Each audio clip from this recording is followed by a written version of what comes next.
الشيطان الرجيم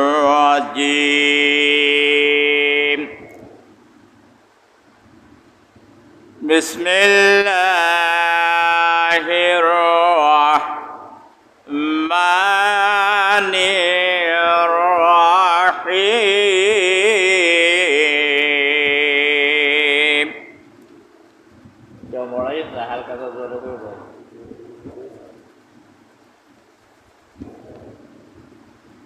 والذين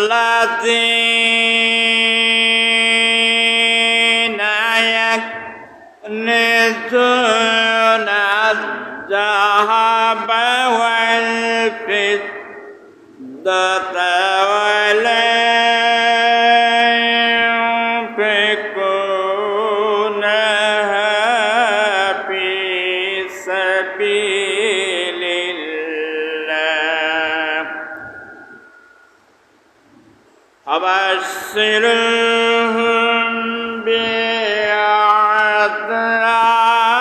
بعذاب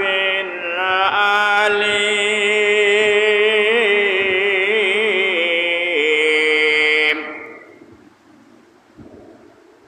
يوم يحمى عليها في نار جهنم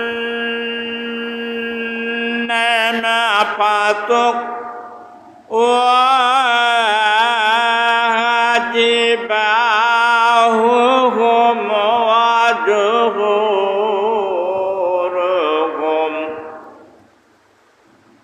هذا ما كنزتم لأنفسكم فذوقوا ما كنتم تكنزون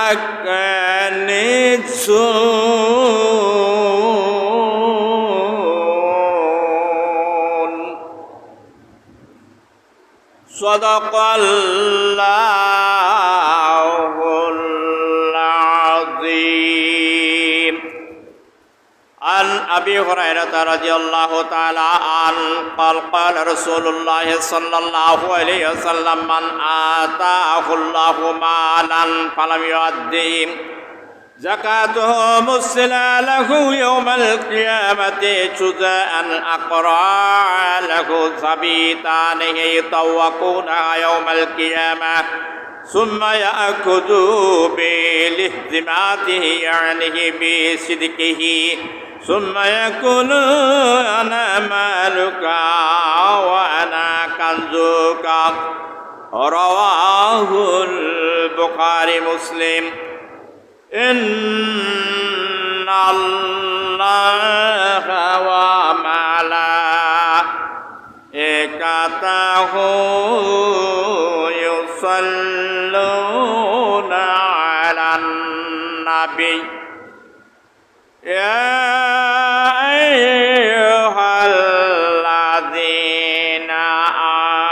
آمنوا صلوا عليه وسلموا تسليما. اللهم صل على سيدنا مولانا محمد وعلى آل سيدنا حبيبنا محمد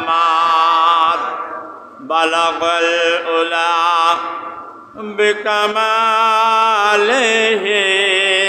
كشف الدجى بجماله حسنت جميع خصاله صلوا عليه وآله أما بعد পবিত্র মাহে রমজানের দ্বিতীয় খুতবা নসিহত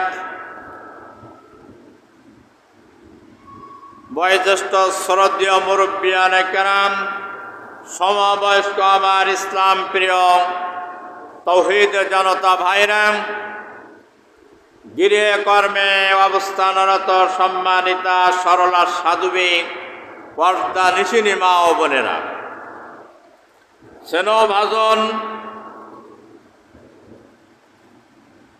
কলিজার টুকরা নয়নের মণি, স্নেহভাজন কচি ও কাসারা, আসসালামু আলাইকুম ওয়া রাহমাতুল্লাহি ওয়া বারাকাতুহু। মহান আল্লাহ রাব্বুল আলামিনের আজিমুস শান দরবারে শুকরিয়া আদায় করছি যে রব্বুল আলামিন পবিত্র মাহে রমজানের রহমত এবং বরকত মাগফিরাতের মাস আমাদেরকে দান করেছেন। এই মাসে আল্লাহ তাআলার হুকুম পালন করার মতন আল্লাহ সুযোগ করে দিয়েছেন, সুস্থতা দান করেছেন।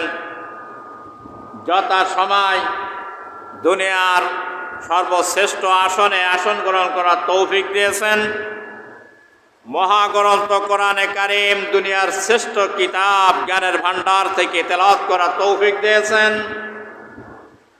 বিশ্ব নবী তাজেদারে মদিনা শাফাতের কান্ডারি মুহাম্মদ রাসূলুল্লাহ সাল্লাল্লাহু আলাইহি ওয়াসাল্লামের জীবন আদর্শ থেকে একখানা বুখারী এবং মুসলিমের সহিহ হাদিস তেলাওয়াত করার তৌফিক দিয়েছেন। এই জন্য সেই মহান রব্বুল আলামিনের দরবারে প্রাণ খুলে কালিমাতুশ শুকর আদায় করে যে যেখানে আছেন সমস্যারে বলুন গভীর অন্তরস্থল থেকে আলহামদুলিল্লাহ। অগণিত দরুদ সালাম রহমত কল্যাণ শান্তি ও মহিমা বর্ষিত হোক সর্বকালের সর্বযুগের মহান নেতা, মানবতার মুক্তির দিশারি, মুক্তির কান্ডারি, সরওয়ারে কায়নাত, আশরাফুল আম্বিয়া জনাবে মুহাম্মদুর রাসূলুল্লাহ। সকলেই বলুন সাল্লাল্লাহু আলাইহি ওয়াসাল্লামের পরে বর্ষিত হোক। আজকের আলোচ্য বিষয় আপডেট শিরোনাম হচ্ছে যাকাত সম্পর্কে। ইসলামের 5টি বিধান, বুনিয়াল ইসলামী খমসুনান শাহাদাতে লা ইলাহা ইল্লাল্লাহু ওয়া আকামুস সালাতা ওয়া আতাজ যাকাতা as-sawmi wal hajj রমাদান। বুখারীর হাদিস। আব্দুল্লাহ ইবনে ওমর রাদিয়াল্লাহু তাআলা আনহু বলেন, ইসলামের স্তম্ভ, খুঁটি, ফাউন্ডেশন 5টির উপরে প্রতিষ্ঠিত। আরও আছে, কিন্তু আমি হাদিসটা তেলাওয়াত করেছি। 5টি স্তম্ভ। প্রথম স্তম্ভ আছে ঈমান বিল গায়ব। দ্বিতীয় স্তম্ভটি হচ্ছে ঈমান আনার পরে আকিমুস সালাত, নামাজ প্রতিষ্ঠা করা। তৃতীয় যে ফরজটি স্তম্ভ সেটা হচ্ছে ওয়াতুজ যাকাত। মহাগ্রন্থ কোরআনে কারীম সূরাতুত তাওবার 35 নম্বর আয়াতে কারিমা তেলাওয়াত করেছি। বিশ্ব নবীর জীবন আদর্শ থেকে সহিহ সনদ মুত্তাফাকুনের একটি হাদিস আমি তেলাওয়াত করেছি। ইনশাআল্লাহ তাআলা আল্লাহ যদি তৌফিক এনায়েত করেন, আয়াতে কারিমা হাদিসের আলোকে সংক্ষিপ্ত সময় মুসলমানদের জন্য, সম্পদশালীদের জন্য এমন একটা দিক নির্দেশনা এবং একটা লোকেশন দেব, যে লোকেশন খেয়াল করে কান পেতে শুনে আমল করলে পরকালের কঠিন আযাব থেকে সে নাজাত পেয়ে যাবে। যাকাত। যাকাত হল ইসলামের একটি স্তম্ভ, খুঁটি, ভিত্তি। তৃতীয় স্তম্ভ। যত জায়গায় 82 জায়গায় নামাজের কথা কোরআনে কারীমের ভিতরে উল্লেখ করা হয়েছে, তত জায়গায় যাকাতের কথা বলা হয়েছে।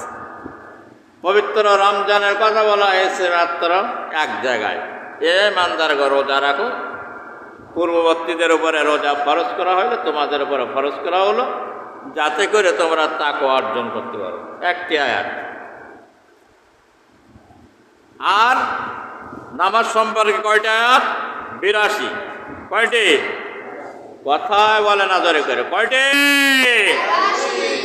জোরে বলতে হবে। যাকাত সম্পর্কে ওই রকম, নামাজ যত জায়গায় নামাজের হুকুম তত যাকাতের হুকুম। যাকাত অত পবিত্রতা অর্জন করা। আল্লাহু আকবার। যাকাত শব্দের শাব্দিক অর্থ হচ্ছে পবিত্রতা অর্জন করা, প্রাচুর্যতা। ইসলামী শরিয়াতের পরিভাষায় সম্পদের সুনির্দিষ্ট একটি অংশ গরিব, মিসকিন, অসহায় মোমেন মুসলমানদেরকে প্রদান করা, এর নাম হলো যাকাত। যাকাতের দ্বারাই অর্থের পবিত্রতা অর্জন হয়। আর আল্লাহর নিকটে কোন ইবাদত কবুল হওয়ার জন্য শর্ত হচ্ছে তার সম্পদ, তার অর্থ, তার খাদ্য হালাল হতে হবে। চিৎকার মেরে বলেন সুবহানাল্লাহ। এখন ট্রাক ইবাদত করলাম, দান করলাম, সদকা করলাম, নামাজ পড়লাম, রোজা করলাম, জাকাত করলাম, যাকাত দিলাম, অন্য অন্য সব কাজ করলাম, যাকাত দিয়ে অর্থ পবিত্রতা করলাম না। আর সব করেছি, হস্ত সব করেছি, বেহেশতে যাওয়া যাবে না। কেন যাওয়া যাবে না তাও বলে দিচ্ছি। ইবাদত আল্লাহর দরবারকে কবুল হবে না। কেন হবে না তাও বলে দিচ্ছি। কেন হবে না? যে এমন আবাদ করি, মাঠে খাটি, টাকা বানাইছি, কত কষ্ট করে সম্পদ উপার্জন করেছি, অট্টালিকা বানাইছি, তাই খেয়ে নামাজ পড়লো, তা হবে না কেন? পোশাক পরিধান প্রয়োগ আল্লাহর ইবাদত করা হবে না কেন? আল্লাহ পাক বলছেন যে আমি হলাম পবিত্র। আল্লাহর এক নাম হলো তহের, পবিত্রতা। আর আল্লাহ পবিত্র জিনিসটা পছন্দ করে না। এই জন্য ইবাদত আল্লাহর দরবারে কবুল হবার প্রথম শর্ত হচ্ছে হালাল রিজিক, হালাল কাপড়। পবিত্রতা বস্ত্র আপনার দেহে পেছানো থাকতে হবে। পাগড়ি, টুপি, জামা, লুঙ্গি সব পবিত্র অর্থের থাকতে হবে। যে জায়গায় দাঁড়াতে হবে সে জায়গাটাও পবিত্র হতে হবে না, তাও নামাজ হবে না, অপবিত্র না হলে। এই জন্য আল্লাহ যাকাত খরচ করে দিয়েছেন বাধ্যতামূলক। এটা রহমত বরকত মাগফিরাতের এই মাহে রমজান। যাকাত যেমন সব জিনিসের, রোজা তেমন যাকাত দেহের। রাসূলের ফরমান রহমত বরকত মাগফিরাতের এই মাহে রমজান। যাকাত সব জিনিসের যেমন পবিত্রতা অর্জন করার জন্য ফরজ করেছেন, রোজা ফরজ করেছেন দেহের যাকাত। কেউ যদি রোজা না রাখে তার যাকাত আদায় হলো না, পবিত্র হলো না, দিল আত্মার পবিত্রতা হবে না। এই জন্য আল্লাহ রাব্বুল আলামিন কুরআনে কারীম সূরাতুল বাকারার 267 নম্বর আয়াতে বলেছেন, ইয়া আইয়ুহাল্লাযীনা আমানু আনফিকু মিন তাইয়্যিবাতিম মা কাসাবতুম ওয়া মিম্মা আখরাজনা লাকুম মিনাল আরদ। আল্লাহ রাব্বুল আলামিন বলছেন, ওগো দুনিয়ার মুমিনেরা, যারা বিশ্বাস করেছ তারা শুনে রাখো, যারা ঈমান এনেছে, যারা বিশ্বাস করেছে, এরা ছাড়া তো আল্লাহর কাজ কেউ করবে না। করবে নাই? কেউ করবে? ঈমানদার ছাড়া কি পরকালের কাজ কেউ করে নাই? বুঝতে পার না, করে না। ঈমানদারের ছাড়া পরকালের কাজ কেউ করে না। তার ঈমান নেই, সে করে না। হারিকেনে তেল না থাকলে জ্বলে না, ব্যাটারিতে চার্জ না থাকলে ব্যাটারি ফোকাস দেয় না, মাইকের ব্যাটারি চার্জ না থাকলে কথা হবে না।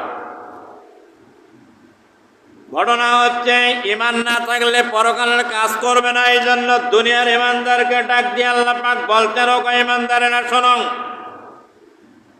ঈমানদারগণ তোমাদের উপরে পবিত্র যে রিজিক আমি দান করেছি, তোমাদের যে সম্পদ আমি দান করেছি,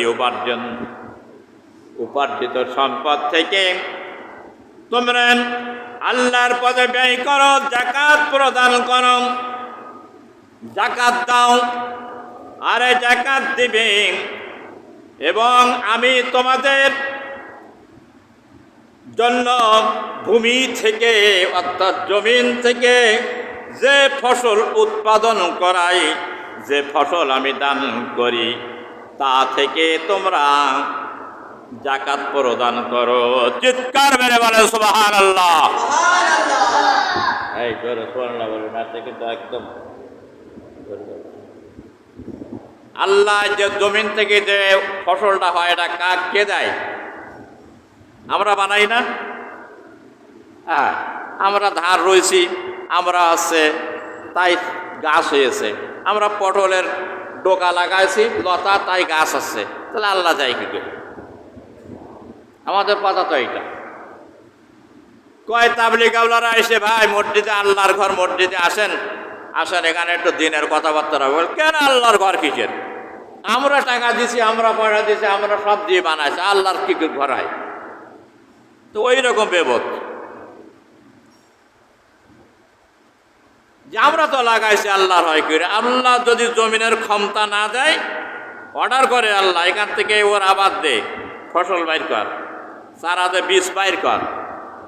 এই বীজে আল্লাহ তাআলা মাটির রড দিয়ে দেয়, অক্সিজেনের মাধ্যমে একটার সঙ্গে আরেকটার মিলন করে দেয়। যেরকম নেগেটিভ আর পজিটিভ, স্বামী স্ত্রীর মিলন না হলে সন্তান হয় নাই। তাহলে একটা মহাত্মা গাছ আছে, মেয়ে গাছ আছে, আছে না? আছে নাই? তাহলে এর একটা মিলন লাগবে না? তাহলে এই গাছটা উঠে আরেক গাছের, মহিলা গাছের কাছে যায় নাই? আল্লাহ পাক এমন সিস্টেম করে দিয়েছে অক্সিজেন, এর বাতাস যদি ওই গাছের গায়ে লাগে তাহলে ওটা ফল হবে, কুদরতের ফল, কুদরতের ফসল। আর আমরা তো এখন বলেছি যদি পটলের ফুল না হয়, ফুল হবে না।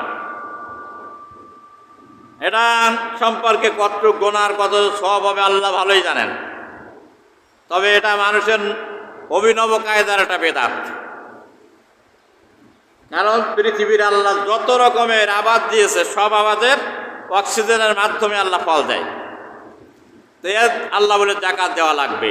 এটা তোমার বুদ্ধি ফিকিরের জন্য হয় নাই, এটা আমি আল্লাহ জমিন থেকে উগাই।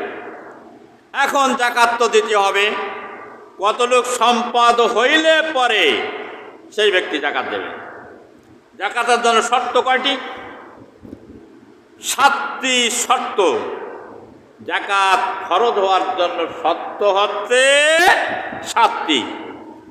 প্রথম নম্বর শর্ত হচ্ছে নিসাব পরিমাণ সম্পদ তাকে থাকতে হবে। নিসাব মানে একটা নির্ধারিত পরিমাণ সম্পদ, না হলে যাকাত তার ফরজ হবে না। টাকা শুধু থাকলে হবে না, নির্ধারিত একটা সম্পদের তার একটি নিয়ম থাকতে হবে, নিসাব পরিমাণ, তাহলে তারপরে যাকাত ফরজ হবে। 1 নম্বর শর্ত। 2 নম্বর শর্ত হচ্ছে সম্পদ পূর্ণ 1 বছরের মালিক হতে হবে। ওই সম্পদটা তার কাছে 1 বছর থাকা লাগবে। 1 বছর না গড়াইলে তারপরে যাকাত ওয়াজিব হবে না। সম্পদশালী ব্যক্তি যারা আছেন, নারী পুরুষ, কান লাগান, মশলা ভালো করে জেনে নেন। জাকাত দেন আর না দেন, জাকাত না দিলে আপনার পরিণাম কি হবে তাও শুনে রাখেন। আল্লাহর বিধান নবীর সুন্নাহ থেকে শোনাবো। 3 নম্বর শর্ত হচ্ছে জাকাত ফরজ হওয়ার জন্য সেই সম্পদ 1 বছর পূর্ণ হতে হবে। 4 নম্বর শর্ত হচ্ছে সম্পদশালী ব্যক্তি বালেগ হতে হবে। নাবালক ব্যক্তি যদি সম্পদশালী হয় জাকাত তারপরে ওয়াজিব হবে না, তার সাবালক হতে হবে। 5 নম্বর শর্ত হচ্ছে বালেগ হওয়া। বালেগ যদি হয় আর তার যদি সম্পদ নেশাব পরিমাণ শর্ত অনুযায়ী থাকে জাকাত দিতে হবে। পাগলের উপরে তার নেশাব পরিমাণ সম্পদ থাকলে তাকে জাকাত দেওয়া লাগবে না। পাগলের অনেক মাল আছে সম্পদ, ওর জাকাত দেওয়া লাগবে না, ওর মস্তিষ্ক বিক্রি হয়ে গেছে, ওর বিবেক আকেল লোপ পেয়ে গেছে। 6 নম্বরে হচ্ছে মুসলিম হতে হবে। মুসলমান না হলে তার জাকাত প্রয়োজন নাই, জাকাত তার দেওয়া লাগবে না, ইমানদার হওয়া লাগবে মুসলমান। 7 নম্বরে হচ্ছে স্বাধীন হওয়া লাগবে, কারোর গোলাম হলে হবে না, কীর্তদাস হলে হবে না, কারোর সম্পদের কৃত গোলাম যদি হয় ওর জাকাত ওকে দেওয়া লাগবে না। যেমন আরব দেশে মানুষেরা মানুষের কাছে বিক্রা হতো, গোলাম হয়ে থাকতো, আজান না করা পর্যন্ত স্বাধীন হতো না। ঠিক তদরূপভাবে এমনিভাবে করে স্বাধীন না পর্যন্ত জাকাত ওয়াজিব হবে না। আর কোন কোন জাকাতের উপরে, কোন কোন মালের উপরে জাকাত ওয়াজিব দিতে হবে, ওয়াজিব তার হবে কোন কোন মালের থেকে জাকাত তাকে দিতে হবে। খেয়াল করে শুনে রাখুন, বাণিজ্যিক মাল, ব্যবসা বাণিজ্যিক যে সম্পদ আছে, কারোর মুরগির খামার আছে, কারোর গরুর খামার আছে, কারোর হাঁস মুরগির খামার আছে, কারোর রাখি মালের ব্যবসা আছে, কারোর দেখা যাচ্ছে সংচিত সম্পদ আছে, কারোর লিজ নেওয়া বন্ধক নেওয়া জমি আছে, কারোর ফিস ডিপিস করা আছে ব্যাংকে, কারোর দেখা যাচ্ছে নাবালক সন্তানের নামে ডিপিএস করে রেখেছে, তারও জাকাত দেওয়া লাগবে। তারপরে এই সমস্ত মালগুলো ফল ফসল, যেমন মাঠের ভিতরে ফসল হয়, পেঁপের আবাদ হয়, পটলের আবাদ হয়, পেঁয়াজ রসুনের আবাদ হয়, তারপরে বিভিন্ন প্রজাতির যে সমস্ত আবাদ হয় তার জাকাত দেওয়া লাগবে। তৌবাতুল বারী সরে বোখারী সহিহ সরে বোখারীর 2য় খণ্ডে 245 নম্বর হাদিস বললাম। এই কটা শর্তের ভিত্তিতে তাকে জাকাত বাধ্যতামূলক তাকে দেওয়া লাগবে। মুসলমানেরা শুনে রাখো, কপালে যদি দাগ ফেলায় দাও, নামাজ পড়তে পড়তে দু একজন সেজদায় এরা ঘষে কপাল, তারপরে কপালে টিক করলি অনেক মানুষ চিনতে পারে যে এই লোকটা খুবই নামাজি লোক, কিন্তু ওই নামাজও জাহান নামে নেবে। কপালে যদি টিক ফেলার জন্য যদি নামাজ পড়ে তাহলে জাহান নামে যাবে। ও তো মনে করে আমার পরেশগারি বলবে, তাই আমি করতে, ওর মনে নেট খারাপ, এই জন্য কপালে টিক ফেললেও জান্নাতে যেতে পারবে না। আল্লাহর বান্দারা এবারে শুনুন, 7টা শর্তের উপরে জাকাত দিতে হবে। জাকাত বাধ্যতামূলক দিতে হবে যদি এই সম্পদের মালিক নেশাব পরিমাণ মালিক যদি হয়। আর এই জাকাত দিতে হবে 8 শ্রেণীর মানুষকে। 8 শ্রেণীর মানুষকে তাকে জাকাত দেওয়া বাধ্যতামূলক করে দিয়েছেন আল্লাহ পাক। সূরাতুল তাওবা 60 নম্বর আয়াত আল্লাহ পাক বলছেন, ইন্নামাস সাদাকাতু লিল ফুকারা'i ওয়াল মাসাকিন ওয়াল عاملين عليها والمؤلفة قلوبهم وفي الرقاب والغارمين وفي سبيل الله وابن السبيل فريدة من الله إن الله عليم حكيم আল্লাহ রাব্বুল আলামিন সূরাতুল তাওবা 60 নম্বর আয়াতে বলছেন 8টা শ্রেণীর লোককে যাকাত দিতে হবে। এখন কান পেতে শুনে রাখেন কোন 8 শ্রেণীর লোককে যাকাত দিতে হবে। নিশ্চয় সদকা হচ্ছে যাকাত স্বরূপ। 1 নম্বরে যাদের যাকাত দিতে হবে তারা হচ্ছে ফকির। 2 নম্বরে যারা যাকাতের উপযুক্ত তারা হচ্ছে মিসকিন। 3 নম্বরে হচ্ছে ওই সমস্ত লোককে যাকাত দিতে হবে যারা যাকাত উত্তোলনের কাজে নিয়োজিত, তাদেরকে যাকাত দেওয়া লাগবে। এখন মনে মনে করেন উত্তোলনের কাজে নিয়োজিত তো সবাই, সব বাড়িতে তো বাইরে যে আমার একটা যাকাত দিয়ে, আমার একটা ফেতারা দিয়ে, আমার তো এগিয়ে দেবা। ইসলামী রাষ্ট্রের বাইতুল ফান্ডে মানুষের কাছে যাকাত আদায় করে সেই বাইতুল ফান্ডে জমা যায়, আর কয়েক লক্ষ কোটি সেই যাকাত জমা হয়ে যায়। 12 মাস অসুস্থ ব্যক্তির সেই টাকা দিয়ে চিকিৎসা করা হয়, অসহায় ব্যক্তির, দারিদ্র ব্যক্তির। ভ্যান চালায়, ভ্যান কিনতে পারছে না, বিদেশে যেতে পারছে না, তার সহযোগিতা করলো, কলের ব্যবস্থা করে দিল, বাড়ি নাই একটা ঘরের ব্যবস্থা করে দিল, দেনা শোধ করতে পারছে না তার ব্যবস্থা করে দিল। এই যাকাত বাইতুল ফান্ডের থেকে এইভাবে দেওয়া হয়, এটার নাম যাকাত। আর যাকাত উত্তোলন করে যে ব্যক্তি ওখানে জমা করে তাকে যাকাত দিতে হবে, এই দানের যাকাত।